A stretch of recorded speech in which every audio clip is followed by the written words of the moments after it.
So it's been a minute. I did have a issue with my other phone Friday the 26th of December, 3 o'clock. I know that's the in thing these days. You got to put a timestamp on all your videos, but yeah, we're cutting it close. But anyway, so when I was doing the VL, I had my phone sitting on the top of it. We went to take it for a drive and ran over it. So there was a heap of footage on that phone that I didn't get. So we're starting again. We'll go through everything we've done on that car, but basically we got the radiator from South Coast Radiators, twin thermo fans. It's all brass, copper. We just hooked up a bit of a dodgy overflow setup at the moment and starting the fuel system. So we've gone dash 8 lines, 1000cc injectors to run this on methanol. I've got a grommet down in there, but just showing you basically with this nylon line, you don't want to kink it too much. So we've just started at one end and we'll run it the whole way through, cable tie it, P-clamp it up where it needs to be fitted up, and we've got the other line coming in. So they both come in either guard, like the VL, just to keep everything away from the exhaust. So we'll go over and show you the VL, what we've got done on that. So we've done similar on this car. We've put the radiator overflow in it. Just been making up little brackets, so it's obviously nothing that you really haven't seen or need to see. Little bracket made up there, painted it up. So we've got coolant in this. We've bled the whole coolant system on this. We've taken it for a drive, bled all the transmission fluid. We rolled the guards, although we still need a bit more. Still need a bit more done to that, or try and machine back the hubs a little bit on that one.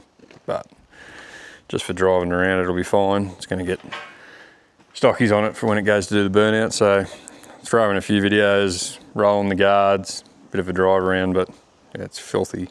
Needs a clean and a wash. But yeah, so we made the brackets up on that, and then we also just little brackets. Made it up bracket for the transcooler on this. Nice industrial hosing. So yeah, we'll go through and do a bit of a time lapse on the fuel system, fuel lines. We've mounted the cell in the back. Wire block, whole heap of Raceworks parts. We need to work out the exhaust. Got our Raceworks order through. Still need to get a few more fittings. Come off the twin hanger pump from dash 6 to dash 8 with a dash 8 return into the regulator, and then dash 6 from the regulator back to the tank. Also need to move all this steam port kit to the other side so we can run the fitting into there, overflow out of there into the bottom of that. So yeah, we'll get into it. Not long to go now.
Yeah, so it might be a relatively small thing, but even when you're doing something dodgy and trying to put hose clamps on, you want to make sure that you've got sort of your orientation right where you can get to it. If I put it like that, it's a bit hard to get in through there with the screwdriver, so Unfortunately, I've done it in some ways where you've ended up sort of coming back to bite you later on, but a little bit of thought and a little bit of an idea beforehand, it's not exactly the worst thing that could happen. Again, if you plan on taking this off at any point in time, this would not be how you would normally do it. Definitely left me a rag up there where I can't reach it, but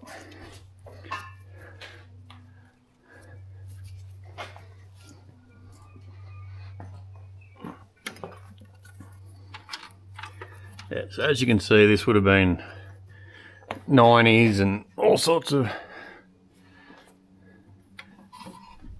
I just thought I put that on the wrong way then, but no, we're good. Yeah, so you can see here,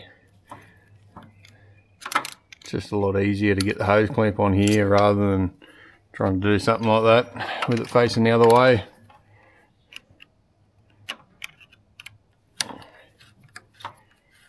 You might take something away from the channel, take away more things about how not to do it than you would how to do it, but this is probably one of the do's, not the don'ts.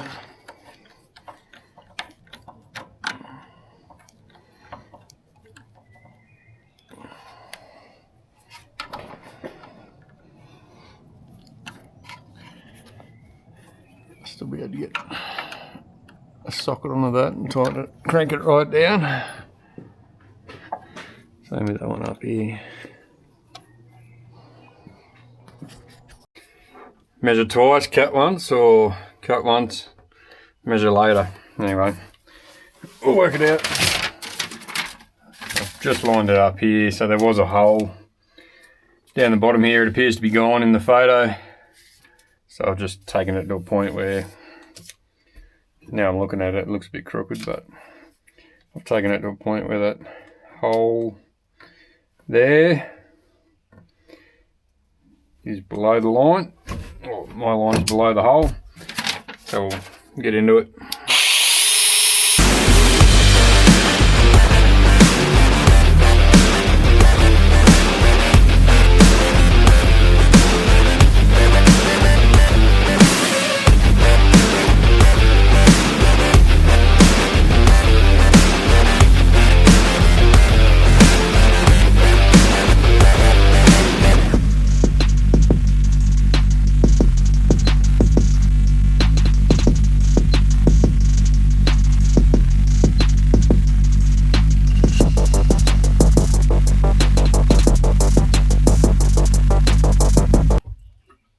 The more I'm looking at this, it's fucking crooked, but anyway.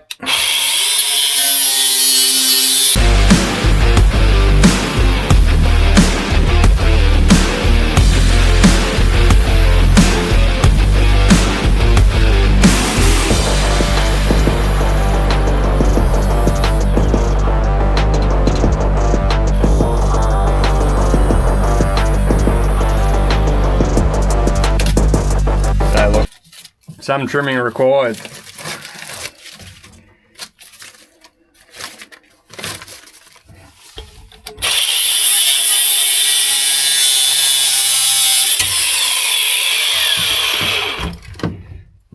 Just fucking smack the handbrake, but anyway. Oh, fuck it hell. Almost went through the fucking shifter cable.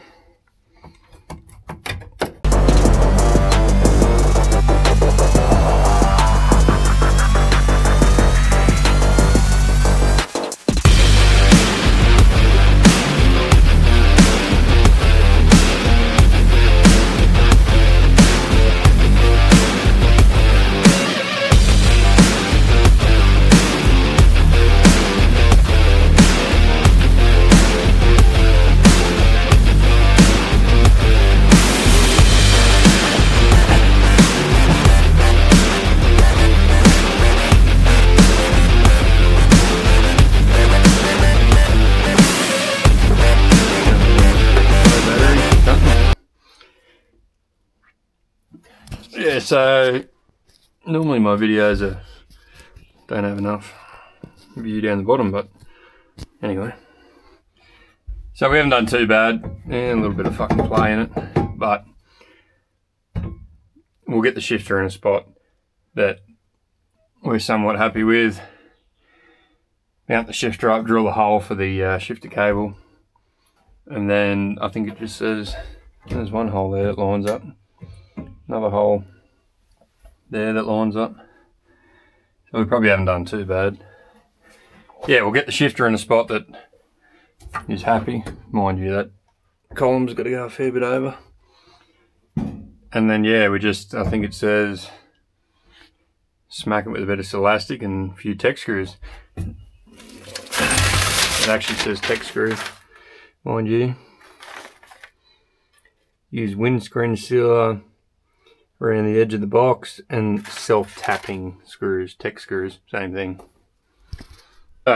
We ran out of battery on the, where am I at? On the camera, on me fucking hat gadget. Obviously this has to be all the way over there, but so we've mounted up the drop box with the shifter. It's pretty dark down there, but we've clearanced out for the shifter cable. So we'll put that into, it's in park. Put it into park, put the gearbox into park, hook the shifter up, and then there's a fair bit of adjusting you need to do to get it right. Wire in the park neutral reverse. So there's a couple of micro switches here. You can see, you might be able to see, not sure. Yep. So you can see when they go past one or the other, they drop down for neutral and reverse, which will give you reverse lights or your neutral start switch when we get to that point. It's from bashing out the tunnel to fit the gearbox, but yeah, so we'll hook that up and then we'll start cutting the springs in the rear, put the limit straps on them. We've got, take my little gadget here.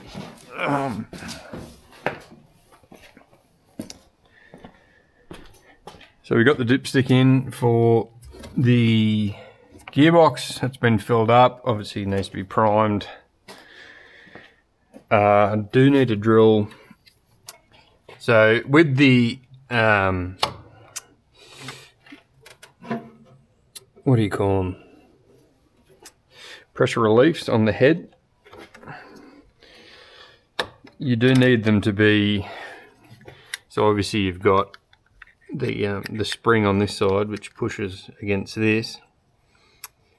So you do want the two ports. We've obviously done a bit of a dodgy setup at the back, but yep, there's fucking coolant coming out of that one.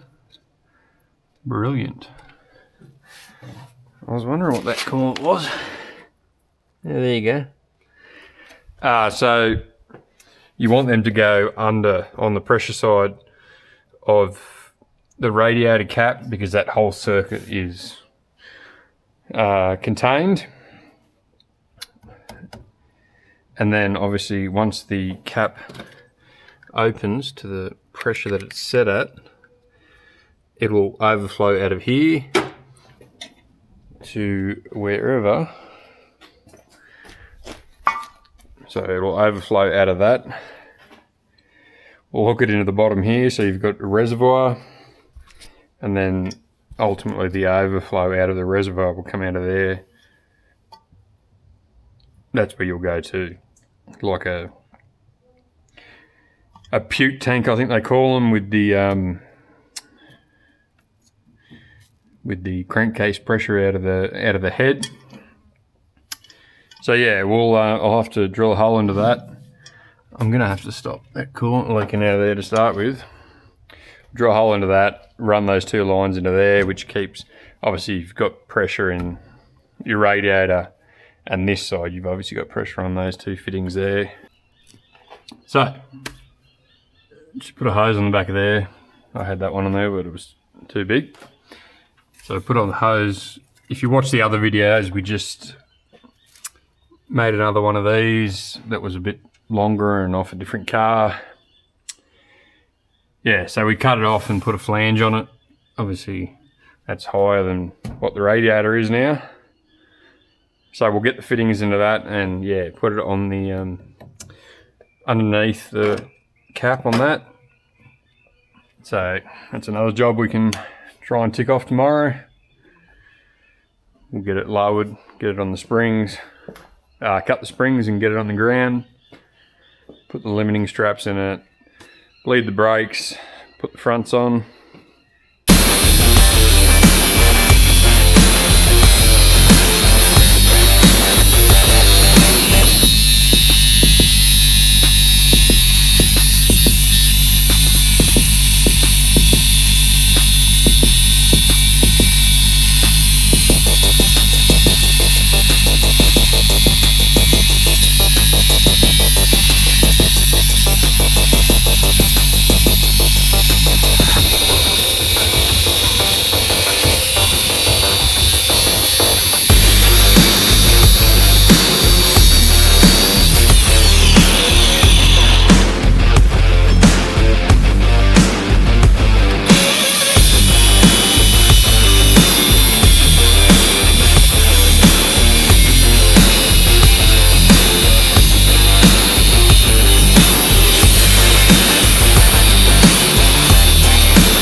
So we've cut the spring out.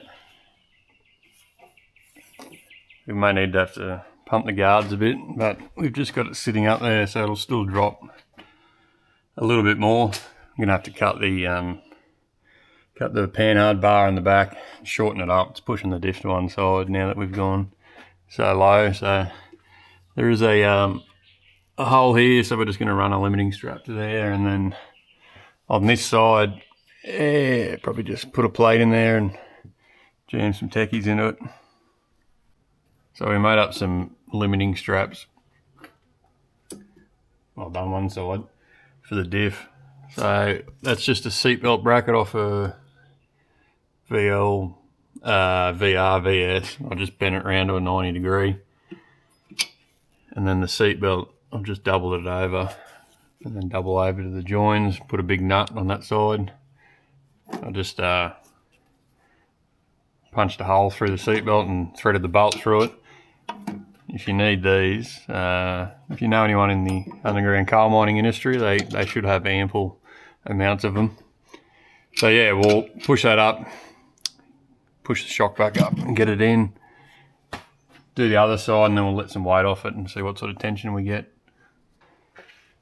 So yeah, it does scrub a bit now we've cut the springs. Don't worry about the paint. I'm sure that'll get tyre slapped up.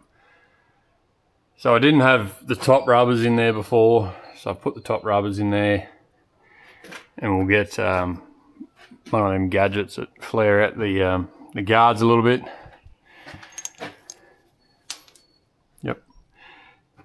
So yeah, we'll lift it back up. We've also cut the panhard bar. I'll get a bit of solid tube to fit in that or over it.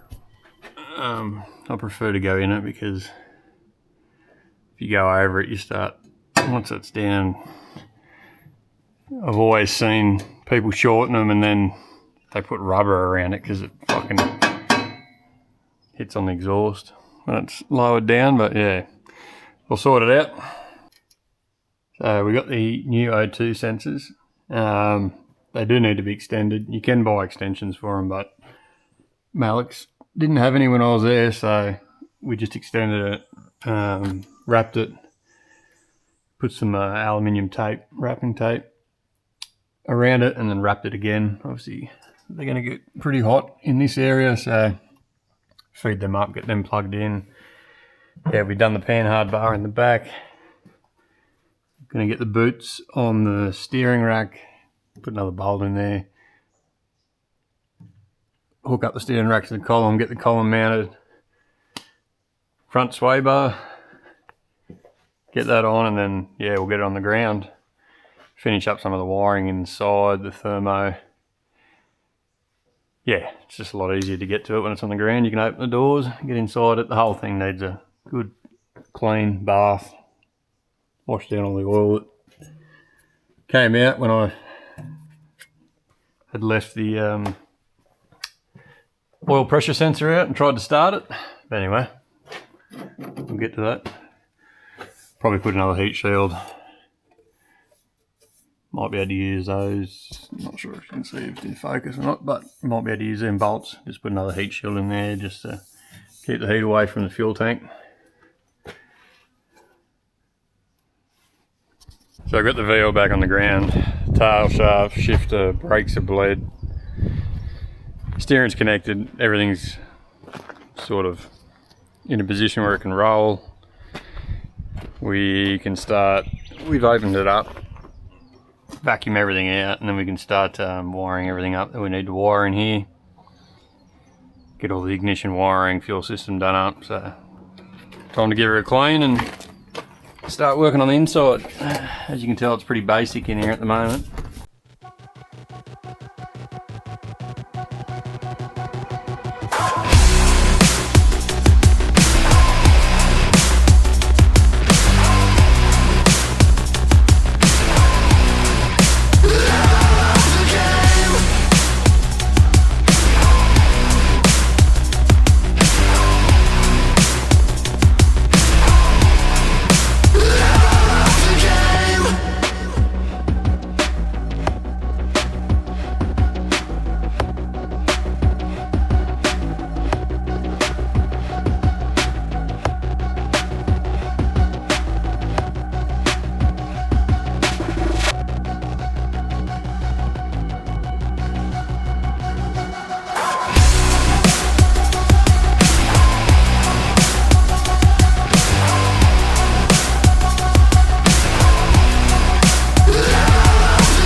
I feel like that did something.